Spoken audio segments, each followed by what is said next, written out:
The fabulous quartet are back, and this time they are facing new stakes. Yo, dudes, the Empire's pretty chill. Maybe you could, join it or something.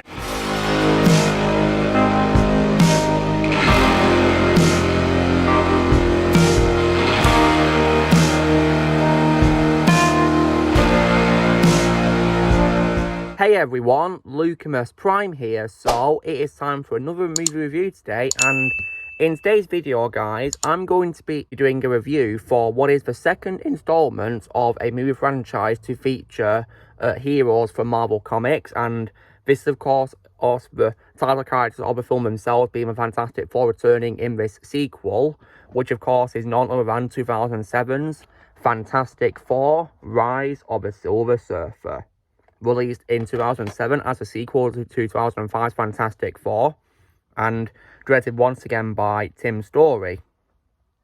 And so how was this film made? So following, of course, the release of 2005's Fantastic Four, a sequel was confirmed and Tim Story was hired to direct once again. And Mark Frost was also confirmed to be returning as screenwriter. And of course, when writing, they were also considering what to include in the film. And it was also decided they would include the character of Galactus, and they would also include other things too, such as of course the vehicle the team used being a fantastic car, and also a large role for Kerry Washington's character Alicia Masters, and also the confirmation of a character appearing being the Silver Surfer. And then the sequel was titled Rise of the Silver Surfer, and many of the cast members were also brought back as well, reprising their roles. And then, of course, filming took place.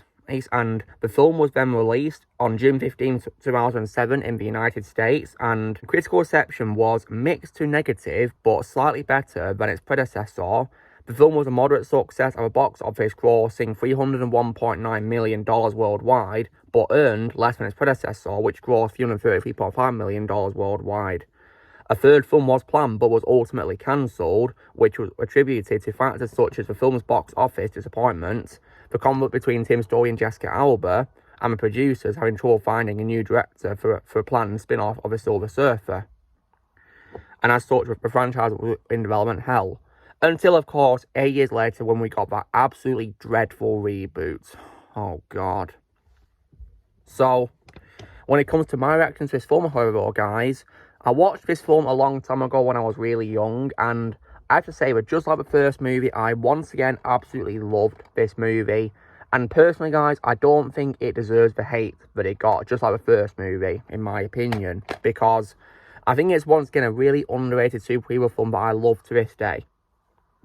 So, and I definitely have a lot of fun watching it. Now, what is this film about? So the plot follows the Fantastic Four, as they confront and later ally with the Silver Surfer to save Earth from Galactus. So, now what I think is good about this film, so once again there is a great cast of actors in this. So reprising their roles from the first movie are the Fantastic Four actors themselves. So Ewan Grufford returns as Mr. Fantastic, and just like I said in my review for the first movie, he was a perfect casting for a role, and he once again gave a great performance in this as Mr. Fantastic. And I don't imagine any other actor other than him playing Mr. Fantastic, in my opinion. I think he did a really amazing job once again in this sequel.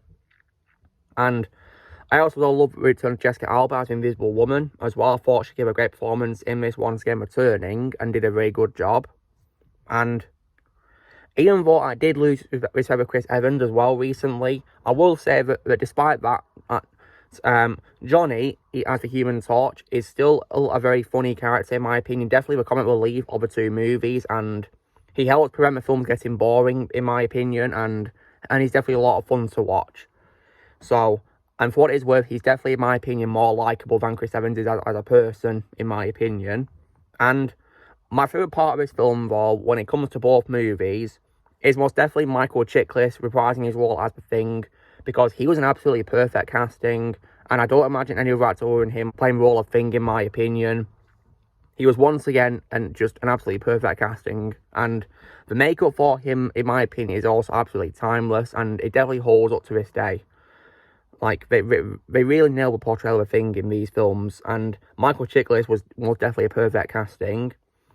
Also returning as well is Julian McMahon reprising his role as Doctor Doom, and once again he was great as him, and to this day he's my favourite live-action Doctor Doom and gave a great performance as him in this. And I thought it was really cool how he had a much more comic accurate look in this, which was really cool. And I thought the concept of him teaming up with Fantastic Four was very interesting, and I also had a feeling though that he would double cross him, because I mean he's Doctor Doom, he's not really a good guy, is he? So, but nonetheless, Julian McMahon was still great in this, and when he of course turns on the team towards the end of the film, he once again proves to be absolutely ruthless, and definitely in my opinion a great supervillain portrayal. And Kerry Washington was also great in this, returning as Alicia Masters as well. I definitely really enjoyed her scenes in this, just like before. And when it comes to new characters, I like the supporting role that Andre Braga played of General Hager. I thought he was good in this as the General. And also as well, when it comes to a title character, I definitely really love the Silver Surfer himself, who is played physically by Doug Jones, who I know for being a contortionist actor, and voiced by the legendary Lawrence Fishburne. Lawrence Fishburne's voice was absolutely perfect for Silver Surfer in my opinion. And Lawrence Fishburne's one of my favourite actors of all time, and voicing Silver Surfer was definitely really great. That's most definitely my favourite voice role of his. And I thought he really did an amazing job. And Doug Jones was also great playing his physical body as well in this. And there's other great things in this too as well. Oh, and when it comes to cast members making cameos as well, we also get a pretty funny cameo appearance by the legendary Stan Lee, rest in peace, where he appears at Reed and Sue's wedding, and he's a rejected guest, and it was definitely really funny. And yes, Stan is an absolute legend, and rest in peace, Stan Lee. Thank you so much for all of the characters you've co-created for Marvel Comics and inspiring billions of people around the world. Thank you, Stan. And as well as that great cast of actors, another great thing about this film, in my opinion, is most definitely the visual effects for its time, because this film is from 2007, guys, and in my opinion, it holds up fantastically, if you will. Because I definitely really think that despite this film being pretty old now, more than a decade old, I definitely think it's aged fantastically. 16 years old, and it looks amazing for its time. I've already talked about things, makeup, for example, when it comes to a practical effect department. The CGI, in my opinion, is incredible for its time as well, and holds up very well, too. I think they did a really great job with it. And also, as well, the story, in my opinion, is also great too. So I like having introduced the Silver Surfer and more lore to the Fantastic Four franchise. I thought that was really good. And of course, the whole concept of Galactus. Although we'll get to a bad quality I do have with Galactus for later on. But I thought the idea of introducing Galactus and his servant, the Silver Surfer, was definitely a very good idea, I will say. And also, Return of Doctor Doom, because at the end of the first film, because Doctor Doom was frozen, I of course had a feeling he would be able to return in sequels, was because he was simply frozen, and thankfully he did come back in this, of course, when the Silver Surfer flew over Latveria and of course freed him from being a statue. And Julian McMahon once again gave a great performance in this, returning as Doom. And the concept of him teaming up with Fantastic Four was definitely very interesting. And although I did have a feeling he would turn against him, I mean, because he's Doctor Doom. So I think it's pretty obvious that he would turn against him eventually, right? And also as well, other great things as well is also, I definitely love the music by John Ottman. John Ottman, in my opinion, is a great composer. And I think his music for this was really great, in my opinion. I definitely really love listening to his music. Definitely really good to listen to him this. Definitely underrated too, I might say. And I definitely think as well the humour is also handled pretty well too in this, which was really good. It's what you need for a superhero film, plenty of some humour. Thing, for example, is definitely pretty funny, and Johnny Storm, in my opinion, can be a comic relief in both of the films, and he definitely helped prevent the films getting boring.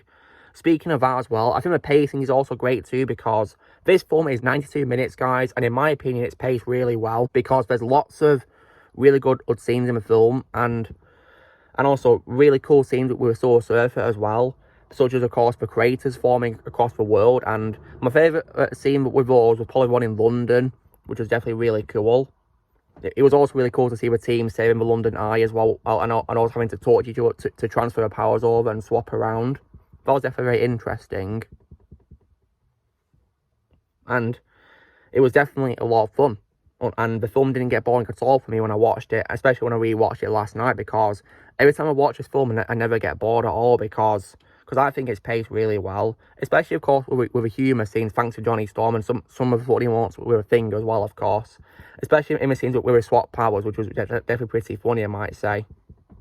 So this film, in my opinion, is paced really well. It doesn't get boring in the slightest. It's just like its predecessor.